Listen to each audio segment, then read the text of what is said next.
Boom, we're live. All right, today on our guest, we have Chris. We met via Instagram, which was awesome. It's connected me with a lot of really cool people, so I'm grateful for that. But Chris, you've been PT for over 11 years, spent 6 years working for a private body composition gym in Mayfair, London, Dubai, and Manchester. So you've been all over the place, and I love that. And then when you became a dad, you kind of realized the struggles that dads were going through to regain or improve their health and fitness, which I resonate with big. And you just decided to take your knowledge and expertise and set up Father Fit to offer online personal training for dads. And then that gave you a little bit more freedom to be home with your kids. So that's amazing. And I think that's what we're all trying to do now in this generation is fathers, is figure out how to manage bringing in an income and spending time with our children. And, I love this. I struggle with exactly what you help people with. So I think this is going to be a great episode. So I can't thank you enough for coming on. Oh, well, thank you for having me, Rocco. I'm really excited. Yeah. So I think let's just jump right into it. And this is definitely, I'll just give you my struggles over the last 6 years with my daughter. So, kind of before this, I said, let's hold up on the supplement thing because my whole life, the gym, I loved it. I used to go to the gym with my dad until I could work out, and I'd just sit there. And when he wasn't paying attention, I'd be sitting on the leg curl machine and try and get a few reps in when I'm 8, back in the day when you go to the gym with your dad and watch him powerlifting and all of his buddies. And one of my dad's good friends and workout partners was Danny Kovacs, who set the world record in the bench, a lot at the 308 weight class back in the day. And I remember him being so big that he couldn't fit in the pizza counters. I'm God, this guy's a monster, so I kind of grew up around that and loved it. And so the gym was always really a part of my life, and all through college playing football, it never went away. And then I had a kid, and it was I even maintained through chiropractic school, being able to work out through crazy study schedules. It was I could prioritize myself. And then all of a sudden I find myself not going for 6 months at a time, and I built up a really good base. So I accredit the fact that for, a solid 20 years of my life, I spent a huge portion of my life in the gym. So it's okay to take some time off here and there, but managing, and I think I had mentioned to you before, a big part that has shifted in me lately to where I've been able to sustain the gym is I don't have to go 5 to 7 days a week. It's okay if I go one, but be consistent with the one. Or maybe it's okay to do something at home, which never really was my forte. I didn't like that. I like going to the gym and having a place for those things. So that's kind of my backstory. I'm even struggling with it now. So I think a lot of fathers are going to resonate with this. So what's kind of one of those things, one of those first things you really dive into with someone about hey, let's be real and honest with where we're at as fathers? Yeah, I love that backstory. I think, there's so many avenues we can go with that, but I think the number one thing, the main difference between pre-kids and post-kids, and one of the number one reasons why people struggle to go to the gym is just that guilt, taking time away from their family and for their kids. And particularly now where dads do want to be more involved, they don't just want to be, just providing financially and then that's it, being able to do their own thing. It's completely different, but the guilt is the biggest thing. That kind of stops people going to the gym. I think another one as well, which is quite important, is reframing what you want to get out of the gym. You talking about your history, that's to get as strong as possible. You can't get as strong as possible with a set of adjustable dumbbells at home with a bench. And, if that's your goal and that's what you're thinking, this is what the gym is for, it's hard to justify that time because once a week, you're not going to get the frequency, you're not going to get the volume, you're not going to get the intensity to get to where you want to be. And so the first kind of activity I do with the dads that join and kind of start working with me is two kind of thought experiments. One is find your why. And we sort of dive into the reason as to why they want to train and the reason, why they want to focus on their health and fitness. And, kind of predictably, it's not about getting as strong as you can or looking as good as you can on the beach or when you go out in the hope that you attract girls, when in reality it's just other dudes who look at you. Isn't that so funny? You spend a lifetime doing that until you figure out that later that's not what it is, Girls don't care. They just want someone who's funny and a nice guy. or not a nice guy, whatever they like. But yeah, so the first one is a bit of a find your why, and that's to kind of understand the reason as to why they want to do it, and then from that we can build the goals around it. The focus is you know, a little bit about body composition, and that's the main kind of thing we focus on. And when we do focus on body composition, I'm a really big believer in mental health and physical health being inextricably linked. Yes. And you know, you could have, well, if you don't work on your body and not kind of Greek Adonis body, if you don't move your body, get outside, get in nature, try and get sunlight, prioritize your sleep, eat good nutritious foods, I think it would be really difficult to improve your mental health. But if you start working on your body and start doing the habits and behaviors to get that into a good position, your mental health is going to quickly follow too. But finding the why is quite important. And then from there, we kind of have a direction in which we want to go. And most of the time, it's I want to be more confident. You know, I want to improve my health, improve my cholesterol, reduce my visceral fat, so that I can be around longer for my kids. And then the identity piece, and then I'll throw it back to you. Yeah. The identity piece is quite an interesting one, because your identity pre-fatherhood was, you know, being a strong man and going to the gym, you know, being known for your gym.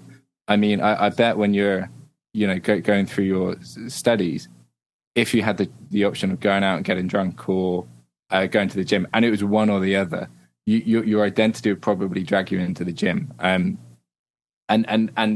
we have a bit of an identity crisis when we do become parents, because we all of our habits, all of our behaviors, everything we stood for before are questioned, because our testosterone drops through pregnancy, which is nuts. Yeah. And it's a really interesting. I'm reading a really good book at the moment about fatherhood, and I'm only just starting it. Yeah, and it obviously starts, you know, preconception, sure, conception, and it's really interesting to see testosterone drops, and it never goes back to pre-fatherhood levels. Wow. Which is nuts. Wow. Absolutely nuts.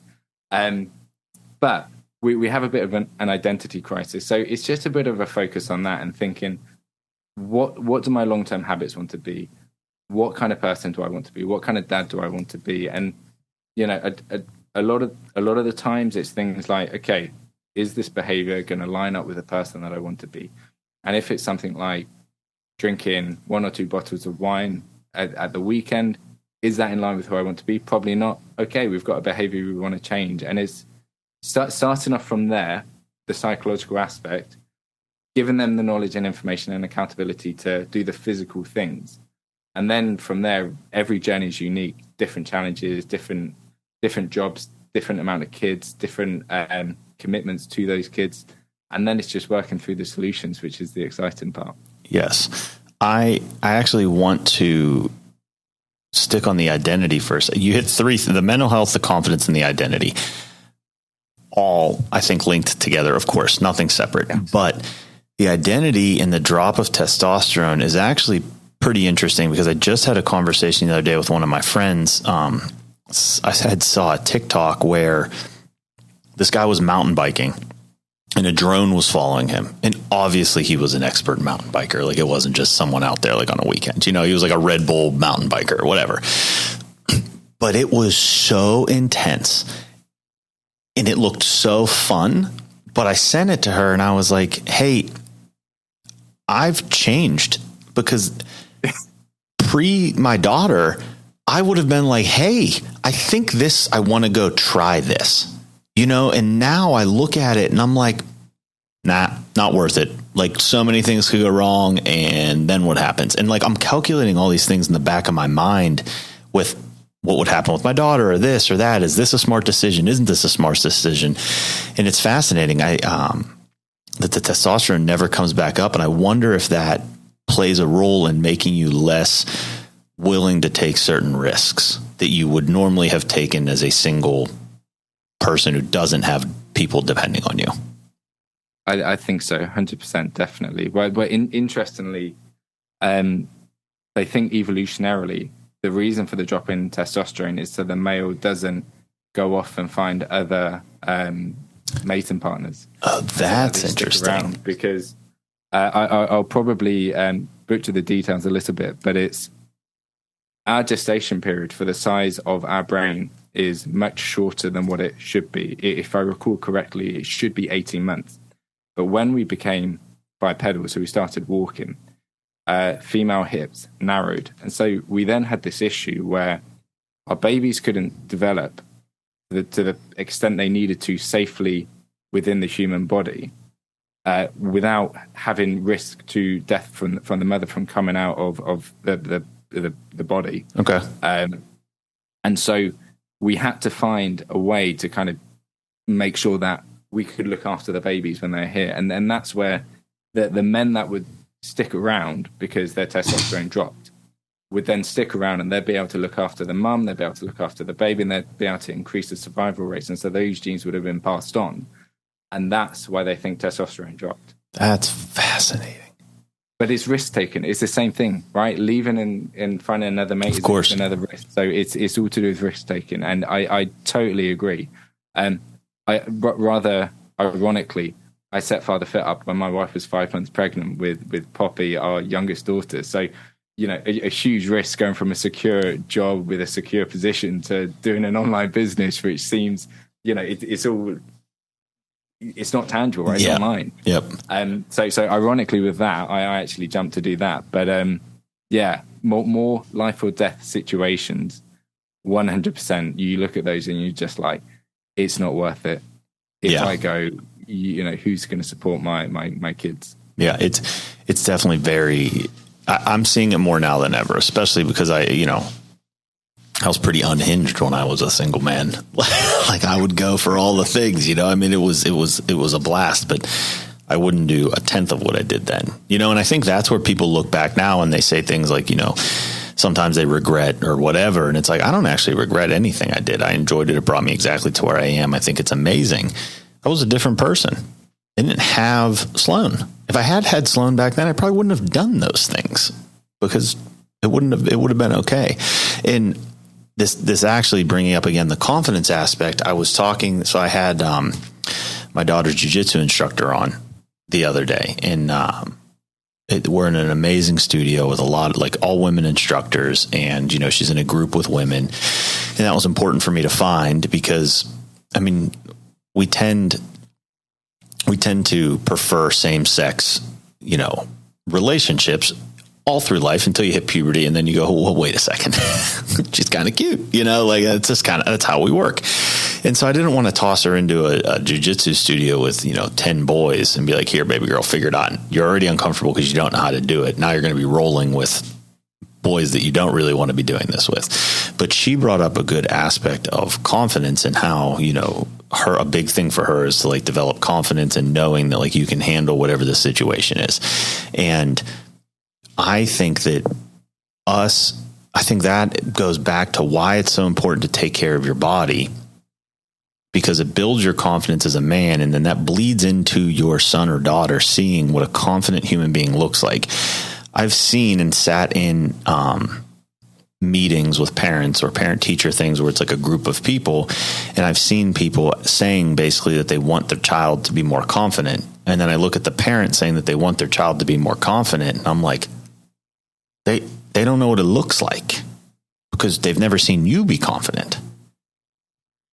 Yeah, I totally agree with that. I really do agree with that. I think as well, the mental health part links into it quite well, because if you're not feeling good in yourself and if you're not feeling like you're the best version of yourself, how can you be confident? You know, it's difficult. You don't, if you're not respecting your body by prioritizing sleep, eating good foods, doing physical exercise, it's hard to have that positive feelings about yourself and that self-worth that then, you know, exhibit in behaviors, exhibit in what you do, how you talk, how you treat people, that your kids will see. And it's very much something that kids will learn through watching their parents. Yeah. So how old is your daughter now? So my daughter's 11 months. Okay. So you're in it. You're in the newest part of the whole shebang. The first 3 years were the hardest for me. Without a doubt, first 3 years were the hardest. It's especially I've talked to people, men who have boys, and it seems it's a different relationship, and I've got so the oldest is a boy. Oh, okay. I'm sorry about that. I didn't realize you had, yeah. No, it's fine. So how have you seen then, so you have 2 children, correct? 2 kids. Yeah. Okay. My apologies. I thought you had 1, but No, 2.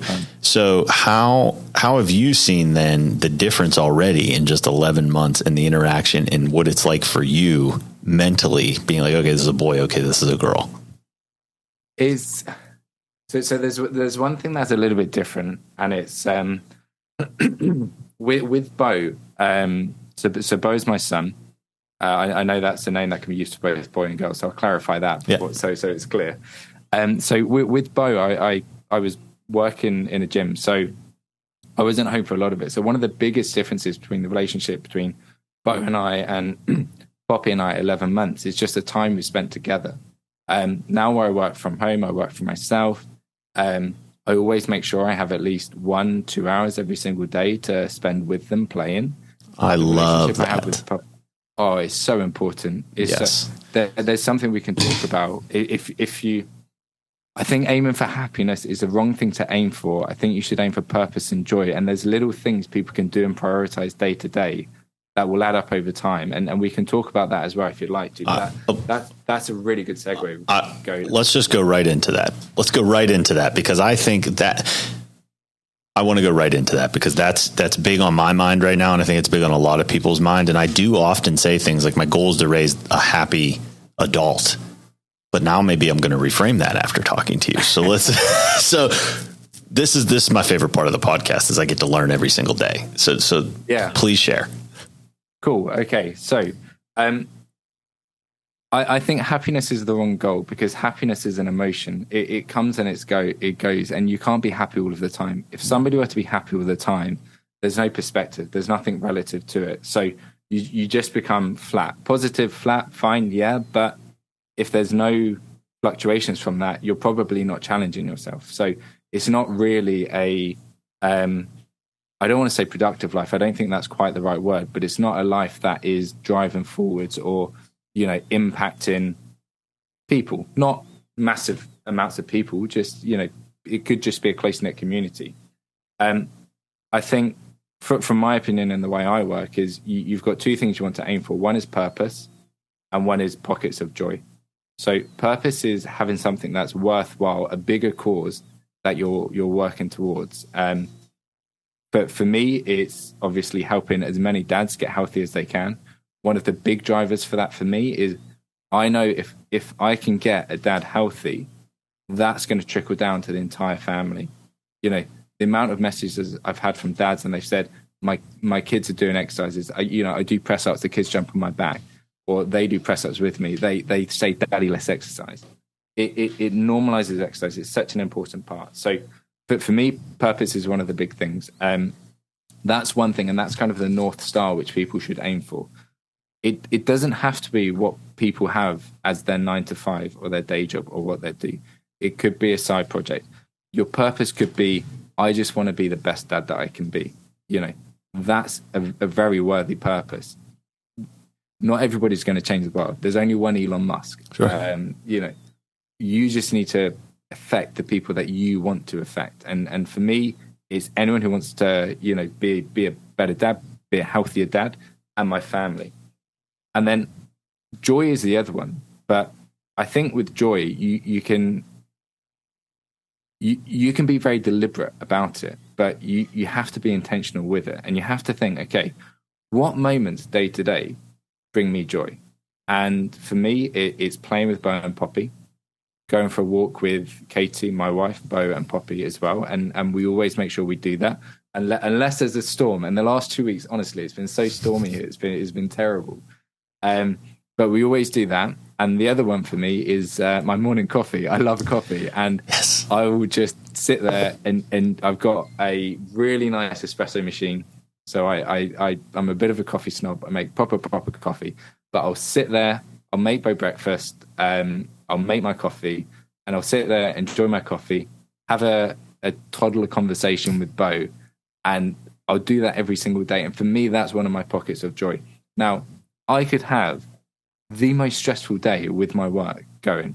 I could have 15 check-ins and they could all be really long check-ins, which I do love. But if you've got a lot of long check-ins and constrained period of time, it can be, the pressure of time is there.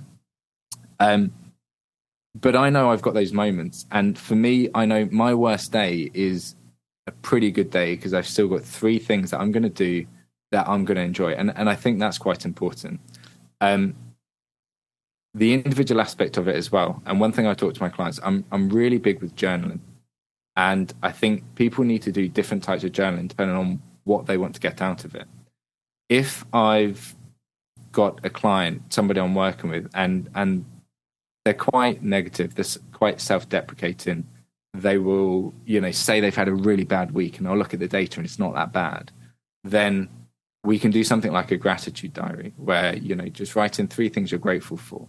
And the neurochemistry of that is, if somebody's always pessimistic, they're going to see that's their default lens on how they view the world. If somebody never works on trying to look at the positive or be grateful for things, that they're never going to have that as a go-to thought or something that they focus on.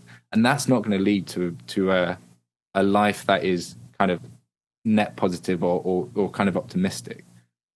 And so that's one where you can do, write 3 things you're grateful for, or talk about it. I think there's power in writing. I think there is some science and research there, and that writing has a bit more of an effect. Yeah, you're speaking my language now. Yeah, that has a psychomotor neuro effect. So it engages the. You know more about this than me. Well, no, I love it. I'm a big fan of writing, also. Right. So whether I'm writing my goals or every night, I write. I journal certain things too, and it has a psychomotor neuro effect. Physically writing basically means it's engaging your entire brain. When you engage your entire brain, you're engaging higher vibrational frequencies. You're actually doing a lot of things in the background that are so simple, but they're actually these pockets of joy. You should trademark that. These pockets of joy are. I'm sure I picked it up from someone. I'm not sure where, but I'm sure I picked it up. No information is no information. It's just all created or pulled down from the same place. But you're in essence taking in augmenting a higher vibration in that day for them. For somebody, for yourself. Like, you're picking those things and you're making time to increase your level of joy and happiness. And then that in turn bleeds into everything else you do. If you wake up and you start rushing right out the door, the rest of your day's rushed, right? And then every single thing you do has the vibrational signature behind it of like, oh, it's rushed. I can't do it. There's not enough time. I'm this, I'm that. And I get caught up in the same thing too, or you start your day, you have this cup of coffee, you hang out with Bo, and it's like, life's good. And so what I started doing with Sloan is we started having tickle fights in the morning. And I'm like, there's no fucking way I can leave my house now and not be in a better mood, or at least be like, we're good. It doesn't matter if we have enough time. We're doing the tickle fight. She can show up for school late, and right or wrong, but it's these little things. But then after I do that, I'm like, it doesn't matter. Nothing else matters, because this is what I'll remember. This is what I'll go to my grave thinking about. Not the meeting, not the call, not the person I didn't call back, not the person I didn't call back for freaking 10 days. These little aspects. And I think it's huge. And again, then adding the journaling and being able to change. To me, this is so much deeper what you're doing, and so much more valuable than simply just, here's a workout, here's a diet, give me a check-in, send me your pictures. Are you on the right track? You're taking the role of like a mini life coach in essence, and helping frame that mind. And that's where they're getting they're obviously getting the physical results too, but those things pay dividends. If you can take a pessimistic person and you can get them to start to look for the good in the day, oh my God, everything's going to shift. I mean, I used to do this thing. It was really cool. So how you would prove this, I don't know. But there are people that I've listened to that have talked about how gratitude is the most powerful emotion that we can possibly feel, next to unconditional love. And everybody says, and we don't really know what unconditional love feels like because we've never felt it before, and it's unconditional, right? So that's such a high vibration, we don't really know what that is. So gratitude's the next thing. So when I was in clinic, I wouldn't adjust my patients until they told me what they were grateful for that day. And then other people started making their patients do it. And I saw some of the wildest things happen. I saw people who were so focused on their pain after 1 or 2 days, because then I would write it down and I'd be like, you don't get to use this one again. And so if they came back in the next day, or, whatever, they'd come back in the next week, I'd go back and be like, what are you grateful for today? And they'd try and say the same thing, like, oh, my lunch. And I'd be like, you said that last time. So then they'd look for something new. So then it turned into, I had one of my patients tell me, for the last hour and a half, I have been frantically thinking about all the things I'm grateful for today because I knew you were going to ask me. And I realized in the process of thinking about what I was grateful for, all the pain in my body went away. And I'm like, that's the adjustment. That's how life starts to change. Yeah. So absolutely. I fucking love everything you're doing here. But I think so now I'm well, I like to think I'm still relatively young. I'm 30, 31, 32. Not talking in months, which is important, as you do with kids. When do you stop talking in months with kids? With Bo, he's almost 3. I'm like, do I say 33 months or almost 3? What do I do? I know. I was actually thinking the other day, I'm like, I think I'm going to walk around and just start referring myself to months and make people try and do the math in their head. Just make it a bit more fun. Yeah. Make it a bit more fun. 300 months old. No, exactly. I completely just lost my train of thought there with that little tangent. Do you remember what the we were talking about the pockets of joy, the gratitude, and how her all of her pain in her body went away, and how I loved everything that you were doing with that and shifting the mindset of your clients. Yeah. So it's the way I think coaching should be. The way I think coaching should be is, and very much what you do as well as a chiropractor. It's not just, I do this, this happens. It's not kind of process outcome. We're not machined. Oh, we're machines to a degree, but there's a psychological element to it as well. Yeah. And I think when I remember what I was going to say. So I'm 31 now, or 32. I can't remember. Anyway, so one of those. I've been a trainer for 11 years. So when I was this, young gun in the gym, talking to these, I worked in the centre of London at the very start of my career. So I trained really successful people. I told them, you need to do this, you need to do that. There's sort of very little kind of understanding to it. And it's very much black and white trying to do it. And over the years, you just kind of learn when you're working with people, people management as well. You can't expect people to be perfect all of the time. And you have to understand emotions come into it. Life events come into it. And, the goal is to work around them. If you think about raising kids and toddlers, the most stressed out parents are the parents who want their kids to be perfect. But kids aren't perfect. Kids are kids. The thing that blows my mind with that is you look at these parents who want their kids to be perfect. They're far from perfect. They're normally the worst. And it's just that unrealistic expectation. Yep. And when I work with a client or when somebody comes to me and they want to improve their health, or when somebody comes to you and they want to improve their health as well, they want to improve their health. They're not coming for you to do all of the work for them. They most of the time, 99.9% of the time, they know they have to do some work as well. And it's about understanding when people come to you. I know the principles of what we need to do, and you know the principles of what you need to do with your clients too. How we implement that is different for everybody, and it depends on their psychology, what they're happy doing, what they're not happy doing, what's important to them, their family routines. And you have to work around that, and you have to talk to the individual, have a conversation, and basically say, this is what we need to do. This is how I think we can do it.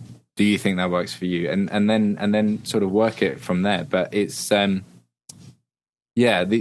unconditional love thing that you mentioned as well is also a really interesting one as well. Have you read a book called Unconditional Parenting by a guy called Alfie Kohn? I have not, but I'm going to write it down. I got my note. If you see me writing, it's because I always take notes during the podcast. No. So I'm always unconditional parenting. It's absolutely game changing. Really, really, really thought provoking.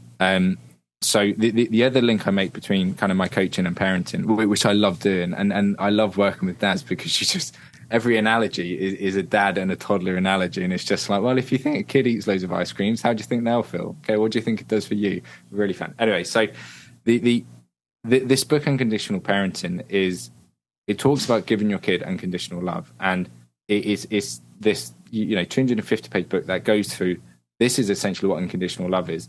This is what conditional love is. And there are lots of things which it talks about, which I thought at the start, natural consequences. Yeah. Right. Okay. You think, okay, they're natural, they happen. But as soon as you start thinking of them and you know they're going to happen, are they a natural consequence? Or is it something you're subjecting your child to? Sloan wants to go outside. It's cold. Put a coat on. Don't want to put a coat on. What do you do? Well, right now in this current moment, I let her go with no coat on. That's what I currently do. Do you take the coat with you? I don't. So this is the thing. It's a natural consequence because it's natural. But if you took the coat and then she got cold, you have the coat. You can help. Yeah. This thing. And I love thought experiments like this. It's going to be right up my alley. But I was the same. I was thinking, okay, if Bo wants to go out without a coat on, we'll go out for a coat. He'll learn that, next time he should take a coat because he'll be really, really cold. And then I read this book and I was just like, I'm a dick. I'm not taking a coat. My boy's going to be cold. I know he's going to be cold. He doesn't know because he's 2. Yeah. Why am I not taking a coat for him? Right. And I was like, it's changed the game. And he's just trying to learn. Like if you break it down even simpler, he learned. Exactly. Yeah. Exactly. He still learns. And he also, if I'm there and I'm like, dude, you're cold. Here's your coat. Put your coat on. He learns, okay, I shouldn't go with a coat. I'll get cold. But he also learns, my dad loves me no matter what. Man, that is heavy. But I was the same as you before I read this book. So don't feel guilty. I'm like, Yeah. Oh my gosh. The other example he gives, is, your kid throws a tantrum downstairs about not wanting to go to bed, and so you say, I'm not going to read books to you when you go upstairs. And you go upstairs and your normal bedtime routine, bath, books, bed, go to sleep. Not reading a book is taking something away, which is to them their norm. Coffee in the morning for us, my norm. Someone takes that away from me, they're not on my Christmas list. We'll put it that way. Right. But you do that to your kid, and what kind of message does that send? And it's just a case of, your kids are going to be kids. They're going to be toddlers. They're going to do things. I mean, Bo today was having a bowl of yogurt and dates, and he literally took the yogurt. It was really funny, to be fair. But he took the yogurt, smeared it all over his face, and said, "I'm Santa Claus." And started going, "Ho, ho, ho." And it was so funny. But you just look at it and you're just like, okay, now I've got to tidy up the bowl. I've got to tidy up the table. There's yogurt on the floor. He's got yogurt all over his face and his hands. He's trying to take his jumper off because he's got yogurt in his jumper and he doesn't like it. And I'm just like, so much going on. But it's just like, he's a kid. Yeah. You can be angry, but what does that do? You can't. You've just got to roll with it. Yeah, it's interesting because I've always tried to, like, there's certain things that I'm like, okay, these are like non-negotiables that I can't punish with or can't take away. And it's like time outside, playtime with dad. Like, those are the things where I'm like, man, I just don't feel, I never felt right being like, okay, we can't do that. Like a toy that you want to play with, that's a whole nother story, and again, I'm learning every day. And I've had these conversations and people have heard me say it on the podcast with Sloan, but I mean, I've told her now at 6, I told her the first time I ever told her, she was hilarious. I was like, Sloan, I'm sorry. I shouldn't have behaved that way. Like, I lost my temper, whatever it was, the situation. I was like, the one thing I can promise you is that I'm learning. This is the first time I've ever been a dad. I will promise to do better next time. I'm going to continue to learn. I'm going to continue to improve. And she's just like, well, it's the first time I've ever had a dad. I'm like, it is. I get it. So we'll learn together, and it's like, and right now learning how to discipline or do the right thing, because you definitely natural consequences. You're like, hey, it just seems logical not to take the coat because that's how you learn to take the coat. But I want her to know that it is unconditional love, because I definitely feel unconditional love from my mother. And it's interesting now that I'm like, okay, stay focused on the podcast and don't go on a thought experiment in your head. I got a 9-hour drive coming up Saturday, so I'm buying that book. And you guys do wild drives in America. The average drive in American, where it's like, oh, we're just going across the country. It's like 4 hours, and we're like, 4 hours. What? Man, I used to drive one way to Memphis from here, 16 hours without stopping once a month, and then turn around and do the drive back. That's nuts. Yeah. 16 hours would take you from one end of the UK to the other. Yeah, that's wild. Probably. Well, you guys also have affordable transportation. We do. We have the benefit of being a smaller island. We have a very good railway network. Yeah. And a good exports in there a couple of centuries ago.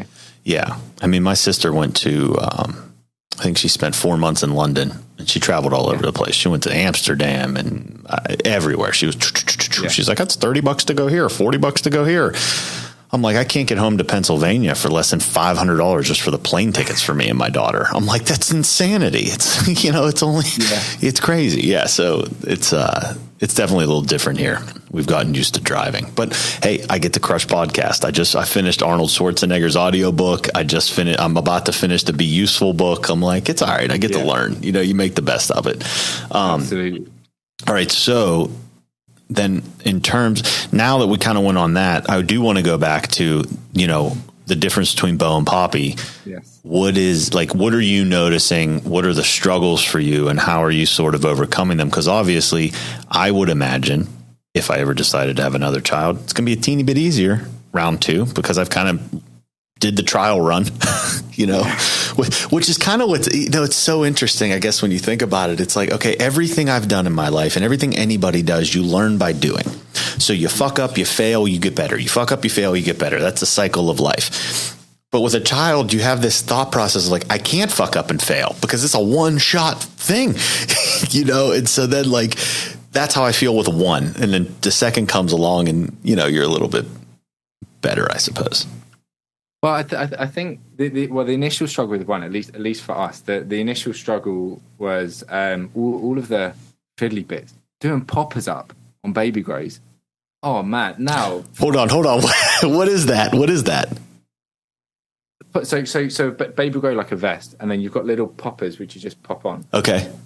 And that's how you do it up, and it's just little fiddly things like that. When Bo was first born, it was the nappy or diaper. Yep. I actually would say diaper for the first 6 months, and Katie would be like, why are you saying diaper? You're not American, it's nappies. And I don't know why, I just say it. But anyway, so all the little fiddly bits like that, cleaning them, bathing them, trying to do these things and thinking, they're so precious, they're so fragile, because you've never seen such a fragile, tender little thing that you've cared so much for before in the world. And so I do think the first one is especially hard, because trying to do everything and you override the anxiety that you're going to do something horrifically wrong and just kill them is just, it can be quite a lot. The second one, it's none of that. So you're probably not going to do anything that badly. You know how to put the nappies, diapers on. You know how to do all the little bits like that. But the problem you have when you have two is, or when your second one comes along, is you've got two.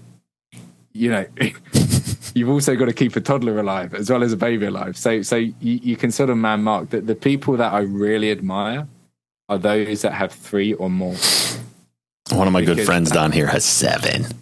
Man, you can't man mark. No.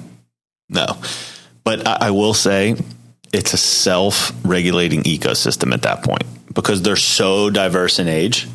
You got one all the way in college, all the way down to 5, I believe. Okay. So it's like this self-regulating ecosystem to where it's like the 5 and 7-year-old are playing in the pool and the 11-year-old's outside playing hockey, watching kind of. So you don't have to be like, and it's like at that point, the 5-year-old has been playing with kids 20 years older than him. So you really don't actually have to worry about him in the pool, but I don't know.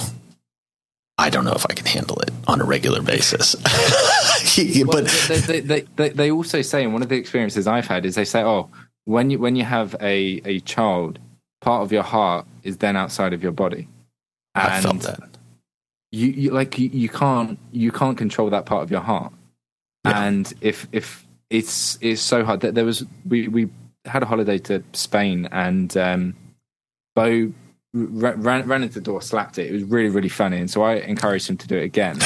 And then he did it again, but then he really hit his chin. Yeah. And I picked him up, and it looked like his chin was really, really swollen. And we'd just got to Spain, so foreign country, language barrier. We've got our E11 card, which is like a medical card, which we need for when we go into Europe. But I was like, what on earth do we do? My first thoughts is he's broken his jaw. This is going to be horrendous. And my heart just sank. And I've never felt as scared or as anxious or as bad as I felt when that happened. He was absolutely fine. He was more than okay. So it's literally just a false alarm. But it's just that analogy of having a kid is just a part of your heart outside the body is so true, and it just rings so true. And then when you have two, it's just twice as much. The main difference between Bo and Poppy, I'm a lot more rough with Bo. He's a little bit older, but also kind of rough play with toddlers. I don't throw Poppy quite as high as I threw Bo.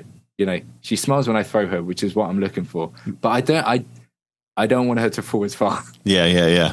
So that's probably one of the biggest differences. The other big difference is with Poppy, where I've been working from home and I've spent so much more time with her. She'll come to me a lot more than Bo would at 11 months, which is absolutely amazing. She falls asleep on me for naps a lot easier. God, that's the best feeling in the entire world. Yeah, it's the number one reason why I end up working late with work, because Katie will be like, I need to put Bo to a nap. Can you just look after Poppy? And then I'll put some music on in the kitchen and just start dancing with her. And then 9 times out of 10, she'll fall asleep. And then when she falls asleep on me, I'm like, I'll go sit on the rocking chair. Yep. I just 100%. I don't want her to wake up and me not be there. Yep. I can do my work later. It's normally just check-ins, so I can do them at any point during that day. And I'm like, I'll just do them later. I don't want to lose this moment. Because at some point, I don't even know which one it will be, she's never going to nap on me again. Yes. I had the exact same thought process. Every opportunity I got, every chance I got, every time I could lay with her, nap with her, do anything, I did. And I don't regret 1 second of it. If anything, I wish I could have did it every single day. It was awesome. I believe it created a massive bond between the two of us. When she was really young, I would always, we did tons of skin to skin. Like, she didn't have clothes on for probably the first 6 months of her life. You know what I mean? And then we just did tons of skin to skin contact. I'd come home and literally just put her on my chest and we'd fall asleep. And it's just, there's nothing better than that. And you'll never regret those things. And I used to think the exact same things. Like, I don't want her to wake up and me not be there. It's why we co-slept, and it's why, Do you guys co-sleep? Mm-hmm. Amazing. Yeah. The NHS here is quite against it, and they kind of really push people not to do it. But Katie and I, Katie co-slept with Bo for the first 2 years. Yep. And then when Poppy came along, Bo didn't want to sleep in the same room as Poppy. Katie co-slept with Poppy. Screaming baby, right? Yeah. I get it.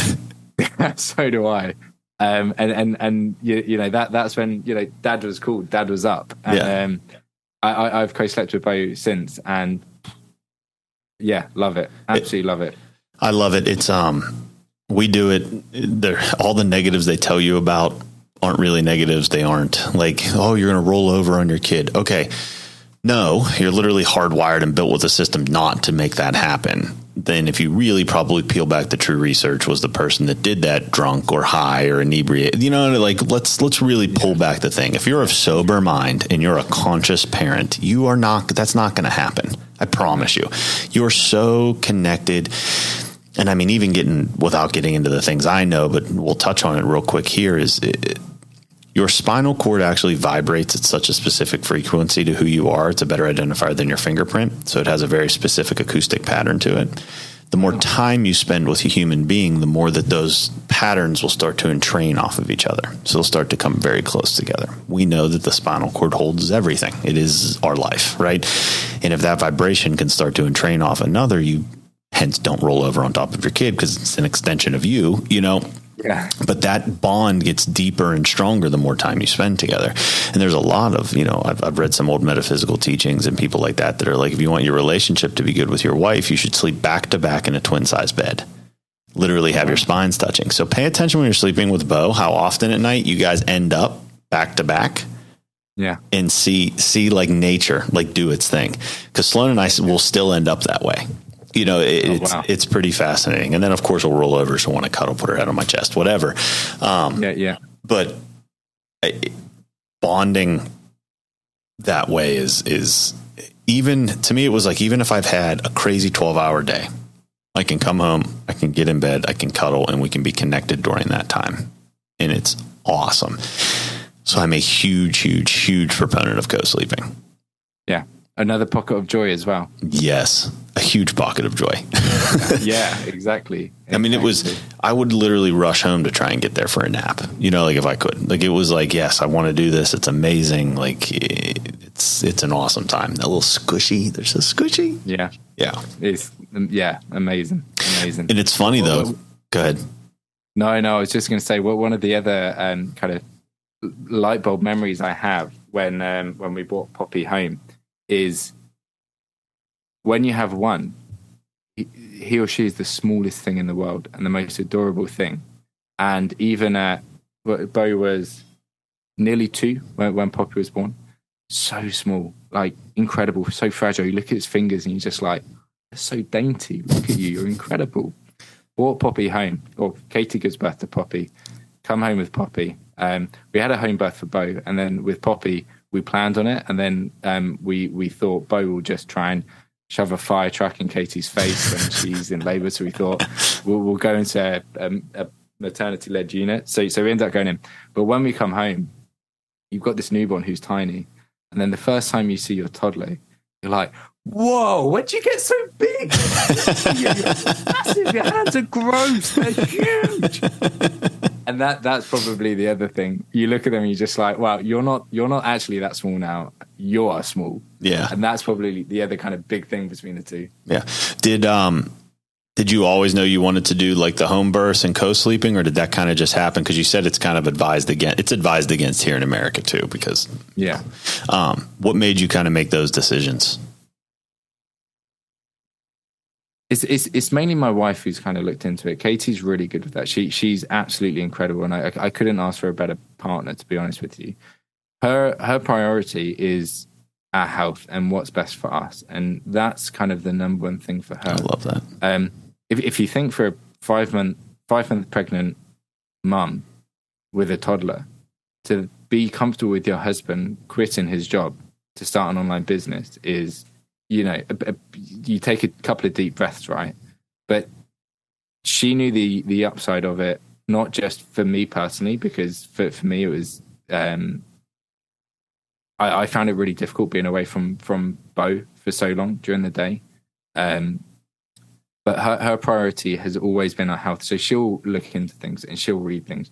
She'll go on forums and get the idea of kind of what one extreme does and what another extreme does, and then look at everything in the middle. She'll kind of read into all of that, and she's like, I think this is the best thing to do, and then she'll want to do that. But the other thing she does as well is she really plays off maternal instinct, and she's like, this doesn't feel right. You know, we tried to we it feels really sad to say this, but we tried to sleep training with Bo for one night, and then we're like, this doesn't feel right. We don't want to do this. We are not doing this. And I think it was like 30 minutes where, you know, you're outside the door, you're there, you let them know you're there. So, you know, supposedly, you know, nice that way. But then we're like, fuck what anyone else says. Fuck what anyone else does. We're just going to do what kind of works for us and what feels right for us. And that's Katie. She's just like, my maternal instinct is like, this is not the right thing to do. this is what I'm going to do. I don't care about that. We look at the data as well, and we look at the 1 in however many 100,000 risk, and they say it doubles, and it's still 1 in something 100,000. You just like, it's just gone from like 1 in a million to 1 in half a million. Yeah, okay, it's doubled, but you made the right decision. I mean, exactly, you could flip that script around on a whole bunch of different things. Like I said, pick that 1 in a million out, and they were probably drunk. Like, were they even a good parent? You know what I mean? Like, did they smoke their whole pregnancy? Like, you could pick a million different things. And that's why I'm like lenient on the statistics. And I lean heavily on innate, and that innate guidance system, that motherly instinct, that fatherly instinct. This doesn't feel right. Not fucking doing it. Don't care what you say. Don't care what you think. It's not happening. Like, we have autonomy over our children. They're ours. We birthed them. It is our decision, not the government's, what we should do with our children, and I think you will reap a closeness bond with your children exponentially greater than anyone else. And it's interesting. One of my best friends in the world, she gave a home birth, like a home water birth.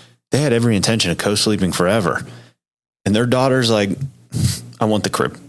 And she's like, okay, but it's a different situation, like where it's like, it wasn't forced upon, like, this is what we're doing, and so it's completely different when and again, having the freedom to be able to move through life, not in the way that it's A, B, C, D, because it's just not how life comes, right? Like, we have to be able to pivot in everything we do. So I think it's fascinating, man. I love it. I love everything that you are doing. I know we're butting up against time here a little bit. So yeah, that's how fast it goes. I feel like I could talk to you. I could talk to you for hours. So what I actually kind of want to do is I want to read that book, Unconditional Parenting. And then I think we should hop back on one of these and we should talk about it together. I think that would be awesome. Yeah. So I definitely want to do that. But before we kind of close things up here and get off, can you give me, I didn't give you this question ahead of time. I should have. If a father wants to change something right now to just start the process of changing his physical nature, his mental set, any of those things, like what's something you can give them that's an easy to do at home, boom, that they can start implementing tomorrow morning?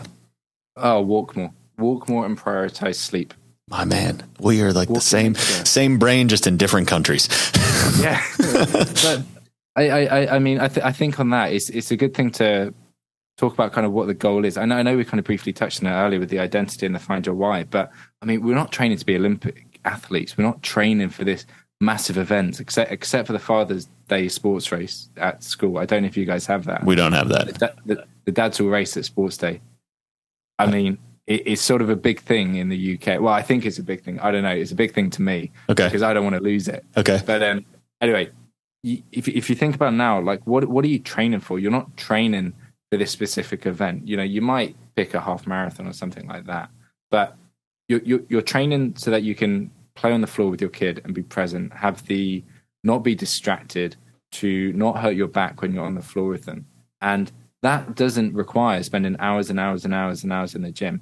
You're also training for your mental health. And the best things for that, prioritize sleep, don't eat ultra processed foods, or try and avoid them as much as you can, and which is really difficult in this day and age.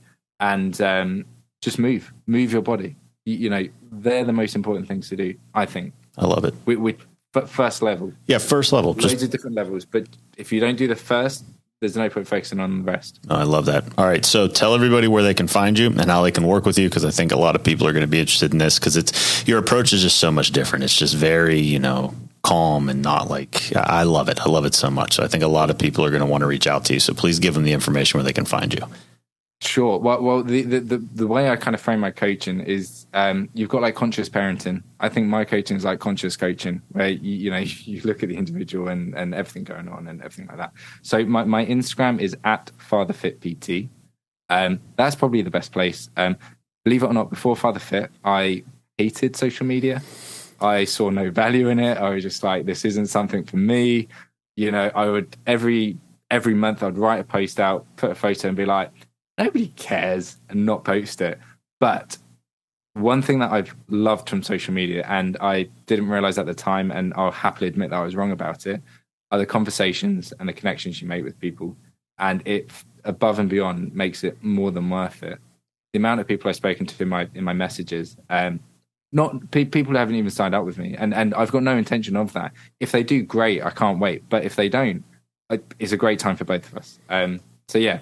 I've had the same experience before. It's dad time. I had no social media whatsoever and had no interest in having it. And then all of a sudden it's like a tornado hits and you're like, whoa. Yeah. But now I've gotten to meet people like you, and like I'm starting to develop all these cool friendships that are just like, man, it's such a gift. It can really be a gift. It's awesome, isn't it? Yeah, it is really awesome. I've loved that conversation. Yeah, this was amazing. I can't wait for part 2 of this. This is going to be awesome. I'm so glad we were able to make this work. And you're an awesome father, so keep doing what you're doing. It sounds like you are too. This is awesome. Well, thank you.